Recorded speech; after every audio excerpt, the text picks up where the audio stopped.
Now it is my honor to introduce our next recipient, Nekima Levy-Pounds.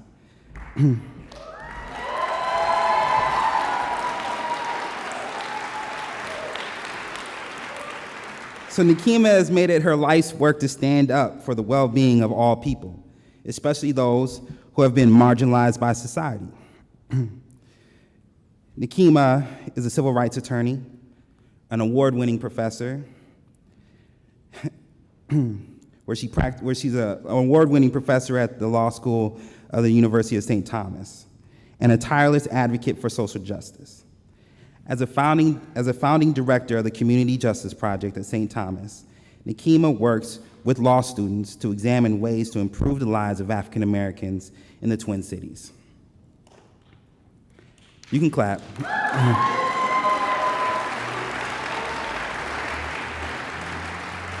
One of the projects that has evolved through their work is Brotherhood, Inc., a nonprofit that provides education, job training, and support to young at-risk African American men. Nekima is also a tireless advocate and a powerful voice in the Black Lives Matter movement.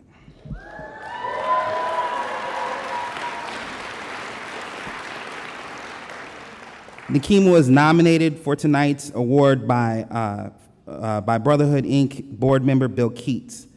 And before I hand the mic over, I want to say something just briefly, that something that most introductions don't give credit to is that this is a woman of God standing next to me. This is a woman who, when I've called after she has been attacked in public, was in prayer, a woman who puts it all on the line for her community, and it is my honor to honor her tonight with the Facing Race East Metro Award.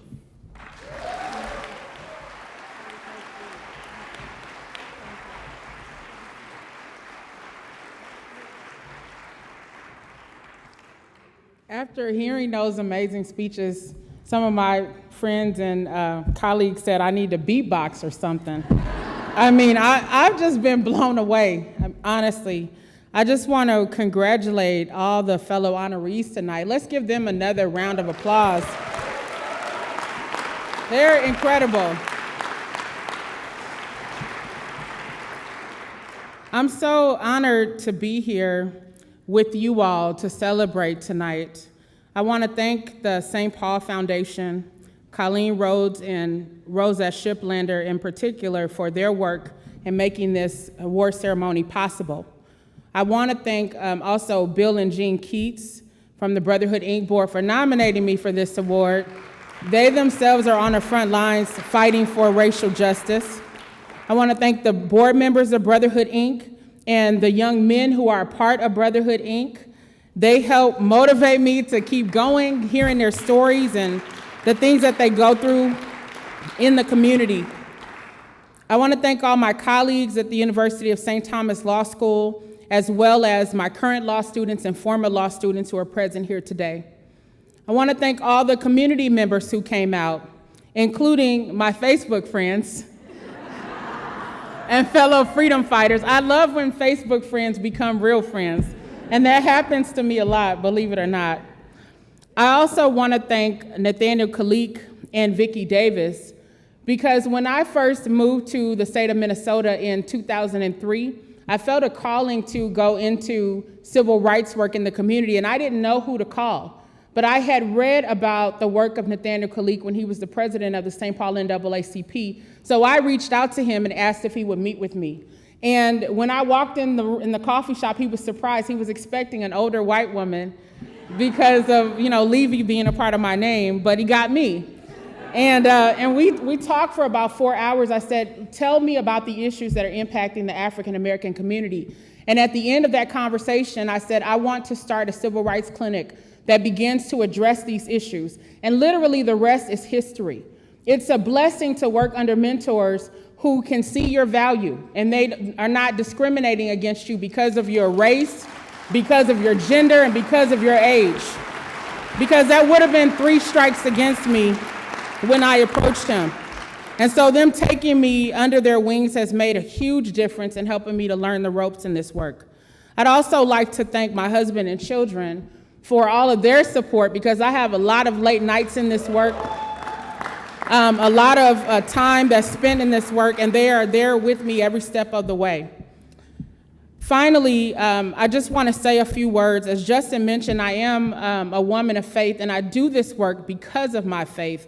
God is the one who empowers me to come back to the front lines again and again, even when I want to give up. And he sends people like you all to encourage me and others who are standing on the front lines fighting for justice, and that makes all the difference. I will say that back in November, I visited Ferguson, Missouri, and that was a life-changing experience. It was during the week of Thanksgiving. My first night in Ferguson, I was actually tear-gassed, even though I was there as a legal observer through the National Lawyers Guild, and that was an eye-opening experience. As a scholar, I had written about the war on drugs and the militarization of our police forces.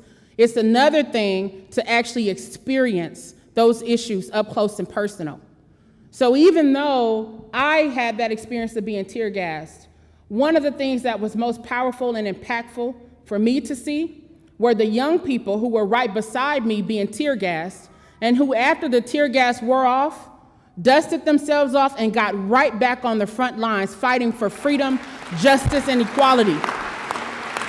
I saw those young people chanting, having standoffs with police forces.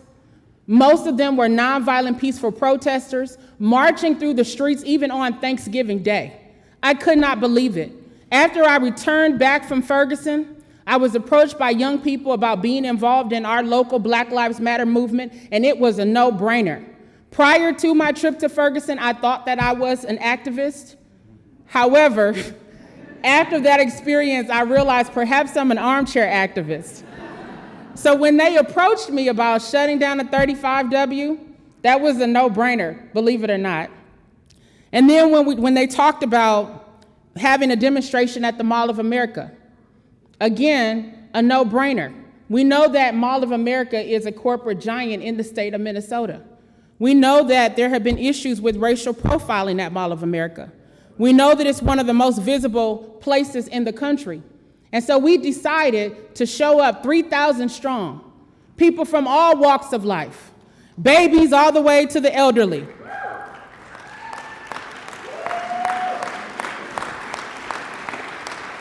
And on December 20th, we stood in that rotunda and we declared that Black lives matter. And they do matter. And if I had to do it all over again, I would. Because it's important for us to bring attention to issues that are affecting those who are on the margins of society. That was our whole reason for starting Brotherhood, Inc.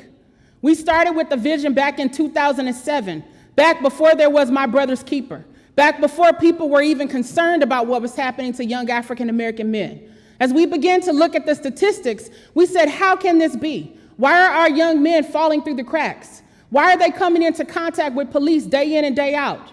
Why are they being relegated to the revolving door of the criminal justice system and no one seems to care?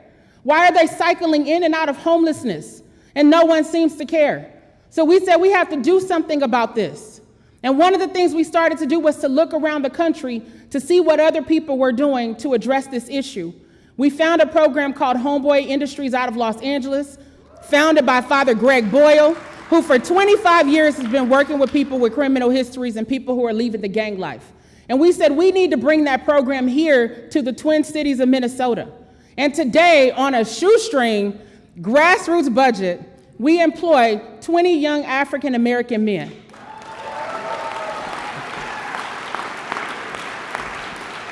Who are able to have a livelihood and who are able to demonstrate, yes, their Black lives do matter.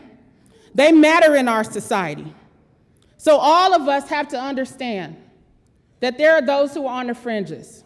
There are those who are being marginalized. There are those who are being disempowered. And we have to recognize that we live in a state in which their plight is often hidden. As I said to Governor Dayton in 2011, we live in two Minnesotas, one Black, one white, both separate and unequal.